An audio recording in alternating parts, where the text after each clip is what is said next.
विद्या और मायरा का आगमन, शादी के मंडप में बड़े सच का खुलासा। जी हाँ दोस्तों, स्टार प्लस का लोकप्रिय धारावाहिक ये रिश्ता क्या कहलाता है अब एक ऐसे मोड़ पर आ चुका है जहां सच्चाई, भावनाएं और रिश्तों का बवंडर सब कुछ बदलने वाला है। अंशुमान और अभीरा की सगाई का दिन पूरे पोद्दार परिवार के लिए एक उत्सव जैसा था, लेकिन इस उत्सव की चकाचौंध के पीछे कई अधूरे रिश्ते, अनकहे जज्बात और छिपी हुई सच्चाइयां पल पल अपने उफान पर थी।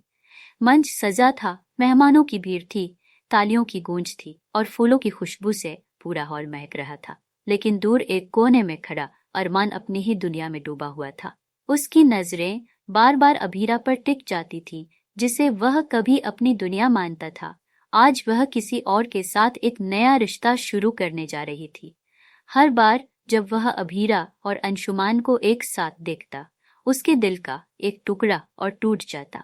फिर भी उसने अपने जज्बातों पर पत्थर रख लिया था। उसने खुद से वादा किया था कि अब वह सिर्फ अपना फर्ज निभाएगा। वह चाहता था कि दादी सा, विद्या और अभीरा को उनका हक और इज्जत दोबारा मिले।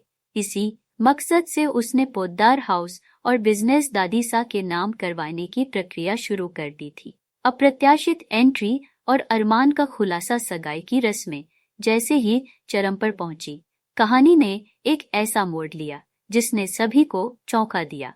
उसी वक्त शादी में एक अप्रत्याशित एंट्री होती है, विद्या के साथ मायरा की। दरवाजे पर जैसे ही मायरा और विद्या ने कदम रखा, पूरा हॉल चौंक गया।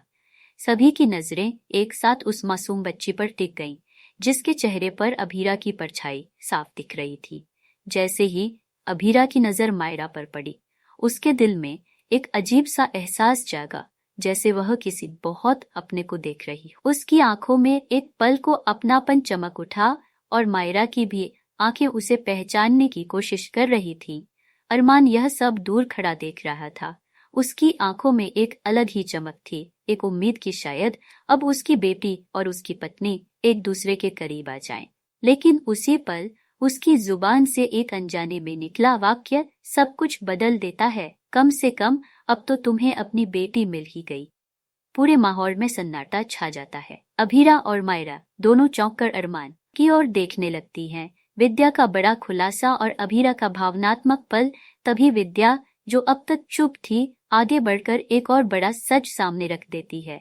वह कहती है, हाँ, मायरा ही तुम्हारी बेटी है, अरमान और तुम्हारी बेटी। यह सुनते ही अभीरा के पैरों तले जमीन खिसक जाती है। उसकी आंखों से आंसुओं का सैलाब बह निकलता है और वह भागकर मायरा को गले लगा लेती है। वह रोती है, कांपती है, लेकिन एक अजीब सा सुकून उसकी बाहों में उस मासूम को पाकर नजर आता है। वहीं दादी सा गुस्से से कांप उठती है। वह विद्या की तरफ देखकर चिल्ला उठती है, तुमने वादा किया था कि तुम इस शादी में नहीं आओगी, फिर क्यों आई हो? क्यों हमारी बेटी की जिंदगी बर्बाद करने चली आई हो? क्या बेटा जो 7 साल पहले कर गया वह कम था? लेकिन विद्या अब चुप नहीं रहती। वह भी गुस्से में जवाब देती है, क्योंकि मैं अब और चुप नहीं रह सकती। अभीरा सिर्फ अरमान की है और अरमान सिर्फ अभीरा का है। यह शादी नहीं हो सकती, क्योंकि इन दोनों का रिश्ता सच्चा है, पवित्र है। कोई भी उन्हें अलग नहीं कर सकता। और सबसे बड़ी बात, प्यार करती है। पुरानी तस्वीर और मायरा का सवाल इतना सुनते ही एक और झटका लगता है। अरमान के हाथ से उसका पर्स गिर जाता है और उसमें से एक पुरानी फोटो फर्श पर गिरती है। अरमान और अभीरा की शादी की तस्वीर। मायरा वह फोटो उठाती है, मासूमियत से देखती है और कहती है, प्रीति आंटी, यह आप हैं और यह कौन है आपके साथ? आपकी शादी कब हुई थी? उस मासूम के सवाल ने जैसे समय की गति ही रोक दी। अभीरा की आंखों से बहते आंसू और कांपते होंठ सब कुछ कह रहे थे। उसे अब समझ आ गया था कि यह बच्ची उसकी अपनी है, उसकी अपनी है, उसकी खोई हुई मायरा। पूरा हॉल स्तब्ध था।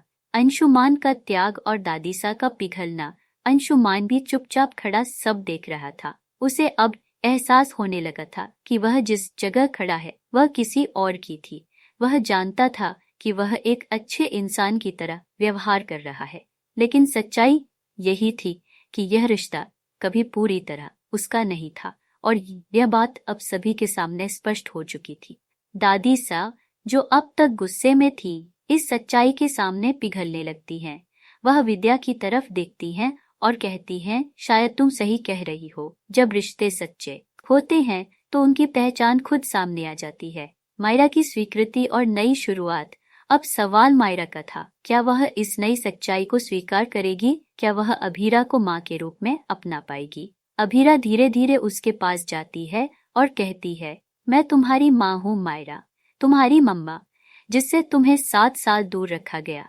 मैं जानती हूँ कि तुम मुझसे नाराज हो, लेकिन आज से मैं तुम्हें कभी दूर नहीं जाने दूंगी। मायरा चुपचाप उसे देखती है।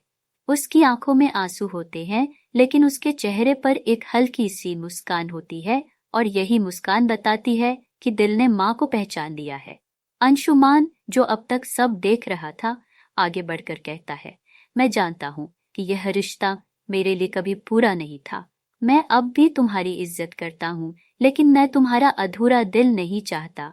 यह कहकर वह वहां से चला जाता है और अपनी जगह अरमान और मायरा को सौंप देता है। भविष्य की अनिश्चितता।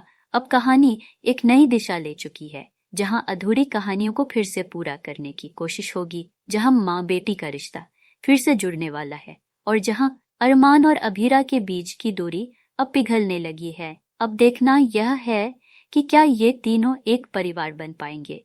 क्या समाज, परिवार और परिस्थितियां इनके इस रिश्ते को स्वीकार करेंगी, या फिर कोई नया तूफान इस नई शुरुआत को फिर से तोड़ने आ जाएगा।